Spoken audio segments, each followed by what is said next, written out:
మీకు తెలుసా sanitary pads వీటి గురించి అందరికీ తెలుసు, కానీ తెలుసుకోవాల్సింది చాలా ఉంది. ఒకప్పటి క్లాత్ దగ్గర నుంచి ఇప్పటి శానిటరీ ప్యాడ్స్ వరకు ఎన్నో మార్పులు వస్తున్నాయి. కాలానుగుణంగా మనం కూడా మారుతూ వస్తున్నాం, కానీ మారాల్సిందే. సంవత్సరానికి వీటి వాడకం ఎంతో తెలుసా? అసలు ఈ ప్యాడ్స్ భూమిలో కలవటానికి ఎంత సమయం పడుతుందో తెలుసా?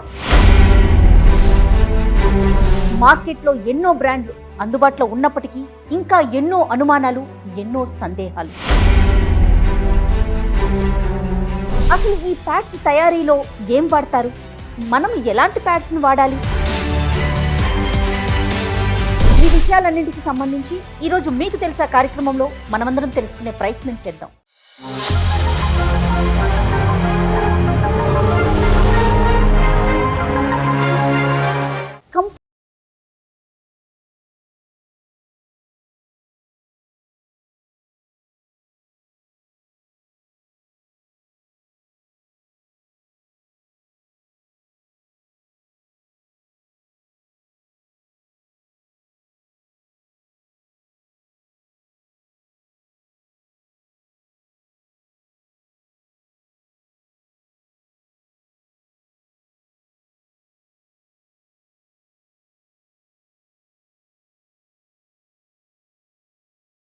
ఇంకా ముందుకు వెళ్ళి మా చిన్నతనంలో కూడా ఉన్నాయి.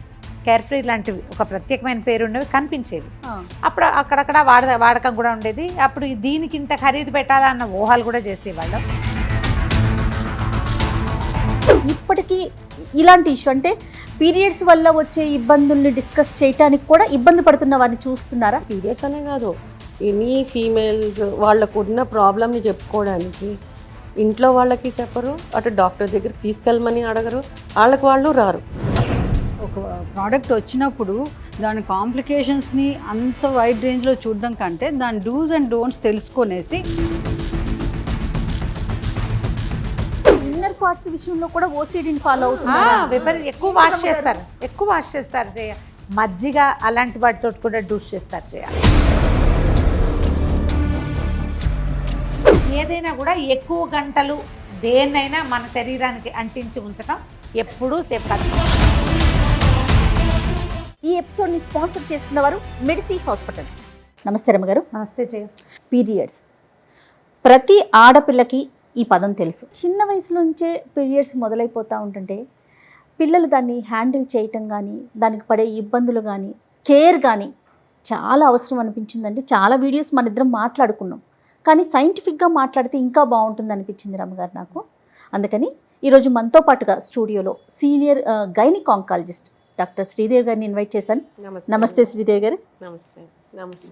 సీనియర్ డెర్మటాలజిస్ట్ డాక్టర్ వినోదిని గారు. నమస్తే వినోదిని గారు. ఎస్, ఒక్కసారి అంటే సైంటిఫిక్గా ఎలాంటి ఇబ్బందులు ఉంటాయి, ఎలాంటి ప్యాడ్స్ని వాడాలి, ముఖ్యంగా పిల్లలు ఎలాంటి జాగ్రత్తలు తీసుకోవాలి, ఈ అంశాల గురించి మనం ఒక్కసారి డిస్కస్ చేద్దామండి. రమ్మగారు, అసలు ఏం చేసేవారు ఇదివరకు రోజుల్లో? అంటే ఆ జనరేషన్లో ఇలాంటి ప్యాడ్స్ లేవు కదండి. అసలు అప్పుడు పద్ధతులు ఎలా ఉండేవి, ఎలా మెయింటైన్ చేసుకునేవారు? ఇది 10 సంవత్సరాల వయసు నుంచి 50 ఏళ్ళ దాకా, దాదాపుగా 40 సంవత్సరాల సుదీర్ఘ ప్రయాణం. పాతకాలంలో అయినా ఇప్పుడైనా కొంచెం అటు ఇటుగా ఇదే 40 ఇయర్స్ ఎవరికైనా తప్పదు కదా. అప్పుడంతా వస్త్రం క్లాత్ తోటే మేనేజ్ అయ్యేది. అయితే అప్పుడు కూడా ఏవో ఇన్ఫెక్షన్స్ వచ్చినాయని ఎవరో ఒకళ్ళకి రేర్గా ఎవరో ఒకళ్ళు, క్రమంగా అవకాశాలు పెరిగినాయి కదా, టెక్నాలజీ పెరిగింది, అవసరాలని బట్టి రకరకాల ఉత్పత్తులు వచ్చినాయి. మా చిన్నతనంలో కూడా ఉన్నాయి. కేర్ ఫ్రీ లాంటివి ఒక ప్రత్యేకమైన పేరు ఉండేవి, కనిపించేవి. అప్పుడు అక్కడక్కడ వాడకం కూడా ఉండేది. అప్పుడు దీనికి ఇంత ఖరీదు పెట్టాలన్న ఊహలు కూడా చేసేవాళ్ళం. దానివల్ల ఏమవుతుంది అనేది ఆనాడు ఆలోచన ఉండేది కాదు. అవకాశం దొరికిందని వాడుకునేవాళ్ళం. ఈ వాడకాల్లో ఏంటంటే అప్పుడప్పుడు శానిటరీ నాప్కిన్స్ వాడకం వల్ల వస్తున్న ఇబ్బందులు అనేది ఒక కాలం లాగా అక్కడక్కడ చదువుతుంది. అంటే ఎట్లా అయిపోయిందంటే రమ్మగారు, కంఫర్ట్ జోన్లో నుంచి ఎలాంటి జాగ్రత్తలు తీసుకోవాలి అనే సిచ్యువేషన్కి వచ్చేసింది. నాపీ ర్యాష్ రాదు చిన్నపిల్లలకి, అలాగే వీటి వల్ల కూడా వస్తాయి. కానీ డాక్టర్ల దగ్గరికి వెళ్ళకుండా అలాగే చస్తూ బతుకుతూ ఇప్పటికీ చాలా మందే ఉంటున్నారు. అంటే ఇవి వాడడం వల్ల ఏ రకమైన సైడ్ ఎఫెక్ట్స్ వస్తాయని కానీ అది ప్రపంచానికి పెద్దగా తెలియనివ్వకుండా, దీన్ని ఎలాగూ పీరియడ్ అనేది ఒక దాచే లాంటి విషయమే, దాన్ని ఓపెన్గా మనం ఇవాళ కూర్చుని మాట్లాడతాం కానీ ఎప్పటికప్పుడు ఆలోచిస్తాం, ఇది మాట్లాడాలా వద్దా, ఇది అసలు డిస్కస్ చేయకూడని మ్యాటర్ అనిపిస్తుంది. గోప్యంగా ఉంచుకునే విషయం కదా. చాలామంది వీటి వల్ల సమస్యలు వచ్చినా చెప్పరు. ఏదైనా పెద్దవాళ్ళ దగ్గర 2-3 దగ్గర మాట్లాడితే డాక్టర్ దగ్గరికి వెళ్ళండి అని ఎంకరేజ్ చేసి, గైనకాలజిస్ట్ దగ్గరికి వెళ్ళడానికి ఈ విషయంగా సిగ్గుపడే వాళ్ళు ఇప్పటికీ ఉన్నారు. అవునండి. Yes, శ్రీదేవి గారితో మాట్లాడదాం. ఏం శ్రీదేవి గారు, అంటే ఇప్పుడు రమ్మగారు అంటున్నట్లుగా ఇప్పటికీ ఇలాంటి ఇష్యూ, అంటే పీరియడ్స్ వల్ల వచ్చే ఇబ్బందుల్ని డిస్కస్ చేయడానికి కూడా ఇబ్బంది పడుతున్న వారిని చూస్తున్నారా? డెఫినెట్లీ చూస్తున్నామండి. ఓన్లీ పీరియడ్స్ అనే కాదు, ఎనీ ఫీమేల్స్ వాళ్ళకున్న ప్రాబ్లమ్ని చెప్పుకోవడానికి ఇంట్లో వాళ్ళకి చెప్పరు, అటు డాక్టర్ దగ్గరికి తీసుకెళ్ళమని అడగరు, వాళ్ళు రారు. ఫ్యామిలీ మెంబర్స్తో కూడా డిస్కస్ చేయరు. తల్లికి కానీ నెక్స్ట్ అంత షై ఇది అట్మాస్ఫియర్. ఇంకొకటి వాళ్ళకి ఎడ్యుకేషన్ ఈ పరంగా లేదు. వీళ్ళకి ఈ రకమైన ఎడ్యుకేషన్ లేకపోయినా ఎడ్యుకేటెడ్ లేడీస్ కూడా వీటిని డిస్కస్ అవును, ఎందుకు అంటే ఉద్యోగస్తులు కూడా వాళ్ళకి టైం లేక కాదు, వాళ్ళ మైండ్ దాని మీద పెట్టక వాళ్ళ బాడీని వాళ్ళు కేర్ తీసుకోరు. First point. మిగతా అంతా చూసుకుంటారు, వరల్డ్ మొత్తాన్ని రూల్ చేయగలుగుతారు, కానీ వాళ్ళ బాడీ ఏంటి, వాళ్ళ పరిస్థితి ఏంటి అన్నది ఈ రోజు కూడా వాళ్ళు టైం ఇవ్వరు. కంఫర్ట్ జోన్లో నుంచి జాగ్రత్త, ఇలా ఉండాలి, లేకపోతే శృతి మించితే చాలా పెద్ద పెద్ద రోగాలు వచ్చేసే స్థితికి వచ్చేసి అసలు ఎలాంటి కేర్ తీసుకోవాలనే పరిస్థితికి వచ్చేసాం కదా. ఏంటంటే ఇది మేడం గారు చెప్పినట్లు ఈ ప్యాడ్స్ అనేవి వీళ్ళ జనరేషన్ కాదు, ఇంకా ముందు నుంచి ఉన్నాయి. 1888లోనే జాన్సన్ అండ్ జాన్సన్ కంపెనీ వాళ్ళు రీసెర్చ్ చేశారు. ఓకే, అప్పటి నుంచి కూడా వాళ్ళు కొన్ని 1888. ఓకే. సో అప్పటి నుంచి అది ఇట్లా డెవలప్ అవ్వుకుంటూ దాంట్లో అంటే కంఫర్ట్ దాని మీద ఎక్కువ ఇది చేశారు. మీరు అన్నట్లు కంఫర్ట్ ఎంత ఎక్కువ అబ్జర్వ్ చేసుకోగలుగుతుంది, అండ్ అల్ట్రా థిన్ అని ఇవాళ చాలా రకాలు వచ్చేసినాయి, అవుతూ వచ్చినాయి. కానీ అందులో వాడే కెమికల్ వల్ల, అందులో వాడే మెటీరియల్ వల్ల సైడ్ ఎఫెక్ట్స్ ఏమైనా ఉంటాయా అన్నది ఒక లిమిటెడ్గానే చూసుకుంటూ వచ్చారు. ఇంకా నెక్స్ట్ బెటర్మెంట్ ఏంటి అని మనం చూసుకుంటూ పోతుంటే మనం అది బయట డిస్పోజబుల్ ఎలాగా, డిస్పోజ్ చేయటం ఎలాగా, డిస్పోజ్ చేసింది అది ఎప్పటికీ డిగ్రేడ్ అవుతుంది. అది కూడా మనకి ఎకో సిస్టమ్ కూడా ఇంపార్టెంట్. ఎకో సిస్టమే ఇంపార్టెంట్, అదే కదా కావాలి. ఏమి అడ్వర్టైజ్మెంట్ చేస్తారంటే క్లాత్ వాడతారు, అది మంచిది కాదు, ఇది చాలా మంచిది. అంటే క్లాత్ కంటే ఇది బెటర్గా ఉండటానికి ఇది ఏముంది ఇందులో అనేది అయితే మనకు తెలీదు. అబ్జార్ప్షన్, తడి లేకుండా ఉండటం అనేది. అలా అని కూడా కాదు మేడం. అంటే క్లాత్లో ఏంటి అంటే పూర్వకాలంలో వాడిన క్లాతే వాడుకుంటూ దానికి ఈ లిమిట్ తర్వాత తీసేయాలి అన్నది లేకుండా అదే వాడుతూ దాంట్లో బ్యాక్టీరియల్ గ్రోత్ ఇవన్నీ కూడా. శ్రీదేవి గారు అనేది ఏంటంటే వాష్ చేయటం కానీ, లేకపోతే ఎండకి ఎండబెట్టడం కానీ, ఇలాంటి చోట ఇబ్బందులు ఉన్నాయి అనుకోండి, ఫంగస్ ఇన్ఫెక్షన్స్ రావడానికి అవకాశం ఉంది. రైట్, వినోదిని గారు మీరేమంటారు? అంటే సో క్లాత్ యూజ్ చేసినప్పుడు సరైన జాగ్రత్తలు తీసుకోకపోవటం, దాన్ని హైజీన్గా ఉంచుకోలేకపోవడంతో ప్యాడ్ దాకా, అంటే ఇది కొంచెం కంఫర్ట్ జోన్ ఎక్కువే, నెక్స్ట్ లెవెల్ అనుకోవాలి మనం ఇప్పుడు వాడే ప్యాడ్స్. దీని దాకా వచ్చేసరికి మీకు స్కిన్కి సంబంధించి ఎలాంటి ప్రాబ్లమ్స్ని చూస్తామండి మనం? శానిటరీ నాప్కిన్స్లో కూడా ప్రాపర్గా యూజ్ చేయకపోతే స్కిన్ ప్రాబ్లమ్స్ వచ్చే అవకాశం కూడా ఉంది. ఎందువల్ల అంటే మీరు అన్నట్లు ఇందాక ఎడ్యుకేషన్ ప్రాపర్గా లేదు. ఇవాళ రేపు ఇంత మోడర్నైజేషన్, ప్రతి ఒక్క దానిలో అప్గ్రేడేషన్ చూస్తారు. ఒక ఎలక్ట్రానిక్ గాడ్జెట్ విషయంలో అయితేనేమి, డ్రెస్సింగ్, అన్నీ, everything, fashion, everything. But basic థింగ్స్లో మాత్రం, బేసిక్ థింగ్ ఏంటి, హెల్త్ కదా. హెల్త్ విషయంలో మాత్రము ఆడవాళ్ళు వెరీ నెగ్లిజెంట్. వాళ్ళ హెల్త్ వాళ్ళు చూసుకోరు, వాళ్ళ ఆడపిల్లల్ని కేరింగ్ కూడా ఎలా తీసుకోవాలో ఈవెన్ పీరియడ్స్కి ముందే ప్రిపేర్ చేయటం కూడా తక్కువే చేస్తున్నారు. ఎందుకు అంటే తన చూసుకున్నా, మా బ్రాంచ్లో చూసుకున్నా కూడా టిల్ డేట్ ఈ రోజుటికి చాలామంది పెరీనియల్ ఇన్ఫెక్షన్స్తో, ప్యూబిక్ ఏరియా ఇన్ఫెక్షన్స్తో ఇంతమంది వస్తున్నారు అని అంటే అదొక టబు ఉంది, అందులో డౌటే లేదు. ఎందుకంటే ఇది ఏంటో మాట్లాడకూడని విషయంగా ఇంత మోడర్న్ కాలంలో 24లో ఉన్నాం మనము, ఇంత కంఫర్ట్ జోన్లోకి వచ్చాము. నాప్కిన్స్ దాటి ఇంకా ముందుకు వెళ్ళి ఈ డిస్క్లు వచ్చున్నాయి, తర్వాత మెన్స్ట్రల్ కప్స్ వచ్చున్నాయి. ఈ కాలానికి కూడా ఇంకా కాంప్లికేషన్స్తో వస్తున్నాయంటే ఇంకా ఎలాంటి ఎడ్యుకేషన్లో ఉన్నారు వీళ్ళు అనేది అర్థం చేసుకోవచ్చు. ఎలా వస్తుంటాయంటే దీనికి ప్రాపర్ హైజీన్ మెయింటైన్ చేయాలి. దాన్ని రిపీటెడ్గా చేంజ్ చేస్తూ ఉండాలి. హ్యూమిడిటీ ఎక్కువ ఉంటుంది, కొంతమందికి ఓవర్ బ్లీడింగ్ ఎక్కువ ఉంటుంది. And no doubt not only ఆ ఎక్స్టర్నల్ ఫ్యాక్టర్స్ కాకుండా ఇది ప్యాడ్తో కూడా కాంటాక్ట్ అలర్జీ వచ్చే ఛాన్స్ కొంతమంది నా డౌట్ అదే డ్యూ టు ఆ వెట్ అండ్ అన్ఫేవరబుల్ కండిషన్స్, కొంత ఇన్ఫెక్షన్స్, అలర్జీస్ వస్తే డైరెక్ట్గా దానిలో ప్యాడ్లో వాడే కింద గ్లూ మెటీరియల్ ఉంటుంది, ఇంకొకటి ఒక ఫిల్మ్ ఉంటుంది, వాటి వల్ల కూడా కాంటాక్ట్ అలర్జీ వచ్చే ఛాన్సెస్ ఉన్నాయి. బట్ ఇవన్నీ దృష్టిలో పెట్టుకుంటే నెక్స్ట్ అప్గ్రేడ్, ఇప్పుడు క్లాత్ నుంచి ఇలా ఎలా ముందుకు వచ్చామో దీనిలో నుంచి మెన్స్ట్రల్ కప్స్ వచ్చాయి, డిస్క్లు వచ్చాయి. సో అడ్వాన్స్ అవుతూ ఉంటాయి, దేని కాంప్లికేషన్స్ దానివి చిన్నవి చితికే ఉంటాయి. బట్ దాన్ని ఓవర్కమ్ చేసి ఎప్పటికప్పుడు ఫ్రెషన్ చేసుకుంటూ ఉండాలి. ఇప్పుడు ఏది వాడినా కానీ దాని గురించి కంప్లీట్ అవగాహన ఉండాలి. కానీ శ్రీదేవి గారు, మనము షో స్టార్ట్ అవ్వడానికి ముందు నేను చాలా ఇక్కడ డిస్ప్లే పెట్టాను, మీరు ప్రతి ప్యాకెట్ అబ్జర్వ్ చేశారు. ఎక్కడైనా వీటిలో వాడుతున్నది ఏం వాడుతున్నారు, ఏ కెమికల్ యూస్ చేస్తున్నారు అనేది, ఏ బ్రాండ్ అంటే ఒకటే అని కాదు, ఇక్కడ కూడా కూడా మెన్షన్ చేయలేదు. మళ్ళీ అన్ని FDA అప్రూవల్ అయ్యి వచ్చినవే. ఒక్కసారి చూడండి ఎంత తిన్గా ఉందంటే. అంటే నా క్వశ్చన్ ఏంటంటే, ఇప్పుడు దాంట్లో ఏం వాడారో లేదు, కనీసం ఇన్ని గంటల సేపు మాత్రమే దీని ఉంచుకోవాలి, యూజ్ చేయాలి ఇవ్వగలుగుతారా అండి? మీరైనా చెప్పగలుగుతారా? ఇస్తాము. ఇప్పుడు మన దగ్గరకు వచ్చినప్పుడు, మన దగ్గరికి ఎలా రావాలి, కాంప్లికేషన్స్ వచ్చినప్పుడు వస్తారు.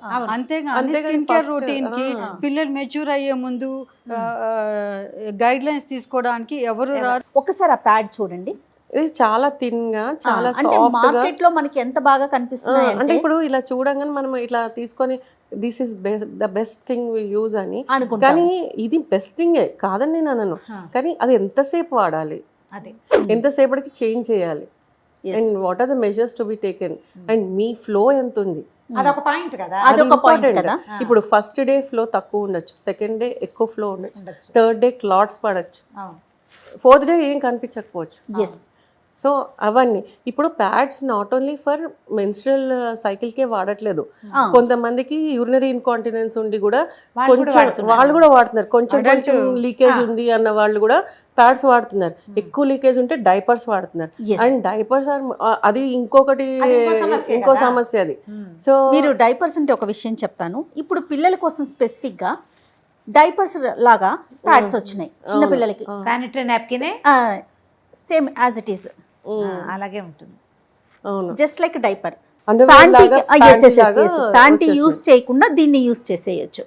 కానీ దీని థిక్నెస్ కానీ ఇది ఒక్కసారి చూడండి మ్యామ్, అంటే ఇది ఎంత క్వాలిటీ ఉందనేది తెలీదు, కానీ చిన్న పిల్లలు అనేసరికి ఏం ఆలోచిస్తాము, వాళ్ళకి వీలుగా ఉంటుంది. యూరినరీ ట్రాక్ట్ ఇన్ఫెక్షన్స్ బాగా వస్తున్నాయి. ఇప్పుడు టంపోన్స్ కూడా వాడుతున్నారు కదండి, మెన్స్ట్రల్ కప్స్, టంపోన్స్ ఇవన్నీ. సో అవన్నీ వాడేటప్పుడు దాని గురించి కంప్లీట్గా డాక్టర్ దగ్గర తెలుసుకొని వాడితే బెటర్. అది అడ్వర్టైజ్మెంట్స్లో చూసేసి ఇక్కడ చూసేసి దాని మీద చదివేసి ఇన్స్ట్రక్షన్స్ చదివేసి పెట్టేసుకోవడం అట్లా కాకుండా డాక్టర్ దగ్గరికి వెళ్ళి నా స్కిన్, ఇప్పుడు మీరు డెర్మటాలజిస్ట్ ఉన్నారు, మీ దగ్గరికి వచ్చి ఒకసారి అడిగి ఆ స్కిన్ ఫస్ట్ టైం ఎట్లా వాడాలి అని తెలుసుకొని ఆ వాడిన తర్వాత కూడా ఒక సైకిల్ తర్వాత మళ్ళీ మిమ్మల్ని కలిసి ఇది ఎట్లా ఉంది ఎక్స్పీరియన్స్, ఇది నాకు ఇట్లా ఉంటుంది, ఈజ్ ఇట్ ఓకే, అది కరెక్టా కాదా, ఏది సూటబుల్, ఇప్పుడు ఇది వాడితే ఏది అప్గ్రేడ్ అయింది, ప్రజెంట్ ఏది బాగా నడుస్తుంది, మా పిల్లలకి ట్యాంపూన్ పెట్టాలా, వీఆర్ కన్ఫ్యూజ్డ్ అని ఒక్క పేషెంట్ కూడా రారు. ఇప్పుడు యాంటీనేటల్కి ఎలా అయితే వస్తారో అలాగా బిఫోర్ ప్యూబర్టీ ఎవరైనా గైనకాలజిస్ట్ని కానీ డెర్మట్ని కానీ కన్సల్ట్ చేయాలి, దాని గురించి అవగాహన. ఎందుకంటే మదర్లు యూజ్ చేసే టైంకి ఇప్పటికి ఒక జనరేషన్ గ్యాప్ వచ్చేసింది కదా. ఇంకొకటి ఏంటి అంటే ఇప్పుడు గైనకాలజిస్ట్ దగ్గరికి వచ్చినప్పుడు మేమేం చెప్తాము, ఈ వాడితే సేఫ్ అమ్మ, ఈ వాడితే ఇట్లాగా, ఇట్లా వాడాలి, ఇంతసేపు వాడాలి, ఇంతసేపటికి చేంజ్ చేయాలి, నువ్వు ఈ ఎక్స్పీరియన్స్ అవుతే దానికి ఇది చేయాలి అని చెప్తాం. అదే కనుక ర్యాషెస్ కానీ స్కిన్ చేంజెస్ కానీ కనపడితే, ఇచ్చింగ్ కనపడితే, అట్లా కనపడితే మీ దగ్గరకు వచ్చి డెర్మటాలజిస్ట్ని కన్సల్ట్ చేస్తానిలో తప్పులేదు. అది తెలుసుకుంటే బెటర్ లైఫ్ ఉంటుంది, బెటర్ హైజీన్ ఉంటుంది, హెల్దీ లైఫ్ స్టైల్ ఉంటుంది కదా. ఇట్లా చేసుకుంటూ and at the same time tampon miss అయ్యింది అని కూడా వస్తారు కొంతమంది, వెళ్ళిపోతాయా లోపలికి, అది పడిపోయినా వాళ్ళకి తెలియదు, ఒక్కోసారి తీసేయటం మర్చిపోతారు. తీసేస్తాం మర్చిపోయినప్పుడు ఈ టాక్సిక్ షాక్ సిండ్రోమ్ అనేది ఒకటి వస్తుంది, ఎస్టాబ్లిష్ అవుతుంది. ఎస్టాబ్లిష్. ఎలాంటి ప్రాబ్లం వస్తుందండి? మొత్తం అక్కడంతా పస్చులర్ లీజన్స్ అన్నీ వచ్చేస్తాయి. నెక్స్ట్ ఆర్గాన్ బై ఆర్గాన్ అన్నీ ఇన్ఫెక్ట్ అవుతాయి. అది షాక్లోకి వెళ్ళిపోతారు. ఒక ప్రోడక్ట్ వచ్చినప్పుడు దాని కాంప్లికేషన్స్ని అంత వైడ్ రేంజ్లో చూడడం కంటే దాని డూస్ అండ్ డోంట్స్ తెలుసుకొనేసి ప్రాపర్గా యూస్, నా ఒపీనియన్ చెప్తున్నాను, ఈ పాయింట్కి వచ్చింది కాబట్టి. ఈ శానిటరీ నాప్కిన్స్ అనే విషయం మీద ఏకంగా ఒక సినిమానే తీశారు. శ్రీదేవి గారు, నేను ఒకటి విన్నానండి, వీటి వల్ల క్యాన్సర్స్ కూడా వచ్చే అవకాశం ఉంది. అది అంటే ఎంతవరకు ఇప్పుడు correct అండి? ఒకటండి, మన సృష్టి అనేది చాలా బ్యూటిఫుల్ థింగ్. అది మన బాడీలో కొన్ని న్యాచురల్ ఫ్లోరా ఉంటుంది, వెజైనల్ ఫ్లోరా అనేది, అది ఫైట్ చేస్తుంది. ఎనీ బయట నుంచి వచ్చే ప్రతి దానితో ఫైట్ చేస్తుంది కదా మేడం. డిఫెన్స్ ఉంటుంది, సెల్ఫ్ డిఫెన్స్ ఉంటుంది మనకి ఒకటి. కానీ వీళ్ళు యూజ్ చేసే డిటర్జెంట్స్ ఒకటి, మేము చాలా క్లీన్ గా ఉంటామని చెప్పేసి ఈ మధ్య కాలంలో ఈ కరోనా తర్వాత భయంకరంగా ఎస్టాబ్లిష్ అయింది. నేను ఒక విషయం చెప్తాను. పాత రోజుల్లో వెజనల్ డూస్ చేయించేవాళ్ళు డెలివరీస్ తర్వాత. అయితే ఈ కొంతమంది ఒక రకమైన ఉద్రేకానికి లోనవుతారు. మజ్జిగ అలాంటి వాటితో కూడా డూస్ చేస్తారు. కాదు, నేను విన్నాను ఏంటంటే చాలా మంది పేషెంట్స్ వచ్చి చెప్తారు లెమన్ వాటర్ తోట, లెమన్ వాటర్, మజ్జిగ, వేప నీళ్లు, వీటితో అంటే దాంతో డెటాల్ వాటర్, కెమికల్ డెటాల్ తో కూడా కడుక్కుంటాం. అవన్నీ అంత హార్ష్ సబ్స్టెన్సెస్ కదా. సో న్యాచురల్ ఫ్లోరా అంతా అయిపోయి డ్రైనెస్ వచ్చి అక్కడ pH బ్యాలెన్స్ పోతుంది. అయితే ఈ ప్యాడ్స్ ఎక్కువసేపు ఉంచుకోవటం, లేకపోతే హైజీన్ మెయింటైన్ చేయకపోవడంతో దానికి పిల్లలు కలగలేకపోవటానికి ఏమన్నా లింక్ ఉంటుందా? PID అంటారు, పెల్విక్ ఇన్ఫ్లమేటరీ డిసీజ్. ఈ PIDs, ఎండోమెట్రియోసిస్ ఇవన్నీ కూడా కారణాలు అవుతాయి. మెన్స్ట్రల్ బ్లడ్ రెట్రోగ్రేడ్గా వెళ్ళి కూడా మనకి ఎండోమెట్రియోసిస్ వచ్చే థియరీ ఉంది. ఇప్పుడు ఇంకొకటి క్లాత్స్ కూడా వస్తున్నాయి అన్నారు, కొత్తగా వచ్చింది కాబట్టి కొన్ని కంపెనీసే వచ్చుంటాయి. ఈ కొన్ని రోజుల తర్వాత చాలా కంపెనీస్ వస్తాయి. వచ్చిన ప్రోడక్ట్ వైపు వెళ్తే దాన్ని ఎట్లా యూజ్ చేయాలి ఏంటి అన్నది కూడా తెలుసుకుంటే, ఏది కూడా తెలుసుకోకుండా చేయకూడదు. ఇందాక అన్నట్టుగా కాంటాక్ట్ డెర్మటైటిస్ కూడా వచ్చే ఛాన్స్ ఉంది కనుక నెక్స్ట్ అడ్వాన్స్డ్ వాళ్ళకి ఏంటి ఒక రెమెడీ చెప్పాలి కదా. ఇప్పుడు అడ్వాన్స్డ్గా menstrual cups are coming up. ఆ మెన్స్ట్రల్ కప్స్ యూసేజ్ దాంతో కూడా మీరు అన్నారే ఇందాక, ఇన్సర్షన్ దగ్గర నుంచి దాని యూసేజ్, ఇన్సర్షన్ రాక అది మొత్తం ఎక్స్కోరియేషన్ అయిపోయి స్కిన్ అదంతా మెయింటెనెన్స్ లేక. గూగుల్ జనరేషన్ లో ఏదైనా పాసిబుల్, ఎవరికైనా పాసిబుల్. ఎందుకంటే రిమోట్ ఏరియాలో ఉండే ఒక ఇల్లిటరేట్ విమెన్ కూడా గూగుల్ బాగా సోషల్ మీడియాని ఫాలో అవుతున్న రోజుల్లో ఒక చిన్న ఈ ప్రోడక్ట్ని యూసేజ్ అనేది వాళ్ళకి పెద్ద మ్యాటర్ కాదు. క్లీనినెస్ మ్యాటర్స్ ఇక్కడ. క్లెన్సింగ్ ప్రాపర్గా చేసుకొని ఈ బయోడిగ్రేడబుల్ కాకపోవచ్చు కానీ ఇది సింథటిక్ సిలికాన్తో ప్రిపేర్ అవుతుంది, లేటెక్స్తో ప్రిపేర్ అవుతుంది కనుక రీయూజబుల్ కూడా. చెప్పాలంటే ఈ క్లాత్ కంటే కూడా ఈ ఆర్గానిక్ వాటి కంటే కూడా చాలా కంఫర్ట్. ఓకే, ఇవన్నీ టాంపూన్స్ లాగా మర్చిపోయే ప్రసక్తి ఉండదు. ఇబ్బంది ఉంటుంది, ఇబ్బంది కదా. దాన్ని ఎలా ఫోల్డ్ చేసి ఎట్లా పెట్టాలి అన్నది ఒకసారి తెలుసుకోవాలి. కంఫర్ట్ ఒకటే కాదండి, దీనివల్ల కాంప్లికేషన్స్ ఏమి రావు అని అనిపిస్తుందా? అంటే నేనేమంటానంటే అది క్లాత్ అయినా కానీ, నెక్స్ట్ వచ్చిన శానిటరీ నాప్కిన్ కానీ, తర్వాత వచ్చిన మెన్స్ట్రల్ కప్స్, డిస్క్ ఏవైతే ఉన్నాయి ఏవైనా సరే యూసేజ్ అనేది ఇంపార్టెంట్. ఇది చాలా సెన్సిటివ్ ఏరియా. దీన్ని ఎంత ఇంపార్టెంట్ పార్టో అంత నెగ్లిజెంట్ పార్ట్. అదే చాలా మందికి ఈ పార్ట్ విలువ తెలుసు, ఈ పార్ట్ విలువ తెలుసు. But at the same time ఎంత నెగ్లెక్ట్ చేసే పార్ట్ అంటే, పాపం కొంతమంది హెల్ప్లెస్ ఉమెన్ ఉంటారు. వాళ్ళు చాలా మంది ఈ రోజు కూడా హెల్ప్లెస్గా హస్బెండ్ మీద డిపెండెంట్ ఉండే వాళ్ళు ఉన్నారు కదా, మీకు తెలిసిన విషయం కదా. వాళ్ళైతేను వీళ్ళని పట్టించుకోరు. వీళ్ళు నీ హెల్ప్లెస్గా ఎప్పుడు సిచ్యువేషన్ వస్తే అప్పుడే డాక్టర్ని కన్సల్ట్. ఆ పర్సంటేజ్ కొంచెం తక్కువ కాబట్టి దాన్ని మాట్లాడడం ఇది అవకాశం కాదు. కాకపోతే ఎవరికైతే అందరికీ అవకాశం ఉండి ఈ ప్రజెంట్ జనరేషన్, ఇప్పుడు ఫ్యూచర్ పిల్లర్స్ ఎవరైతే ఉన్నారో ఆ పిల్లలందరికీ కూడా దీని గురించి ఎడ్యుకేషన్ అనేది చాలా ఇంపార్టెంట్. స్కూల్ లెవెల్ నుంచి. సో కాంప్లికేషన్స్ క్లాత్కి ఉంది, నాప్కిన్కి ఉన్నాయి, టాంపూన్స్కి ఉన్నాయి, అండ్ కప్స్కి ఉన్నాయి. బట్ అటని వాడకుండా ఉంటామా? లేదు. దేనికి ఏది ఎవరికి సూటబుల్లో వాళ్ళు ఆ గురువులో ఫిక్స్ అయ్యి దాన్ని కంటిన్యూ చేసుకోవచ్చు. అంతేగాని ఒక కాంప్లికేషన్ వచ్చిందని బ్యాక్ వెళ్ళిపోలేం కదా. అది అనేది ఇంకొకటి అండి, గవర్నమెంట్ కూడా ఒక రూల్ పెట్టాలి. ఏంటంటే ప్రతి స్కూల్లో ఒక గైనకాలజిస్ట్ ఆర్ డెర్మటాలజిస్ట్ ఉండాలి.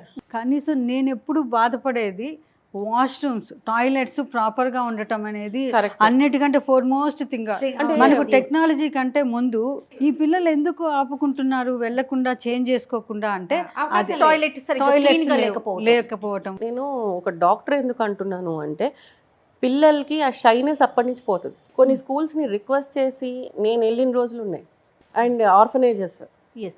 అది I'm వెళ్ళి very happy for తీసుకొని చెప్పి చేసిన రోజులు, వాళ్ళతో కూర్చుని వాళ్ళతో ఆడుతున్నట్లు ఆడి మాట్లాడి వాళ్ళకి ఇంట్రెస్ట్ క్రియేట్ చేసి నెక్స్ట్ టైం నేను వచ్చేసరికి వాళ్ళు ఎదురు చూస్తుండేది అట్లా చేసుకుని చేసిన రోజులు ఉన్నాయి.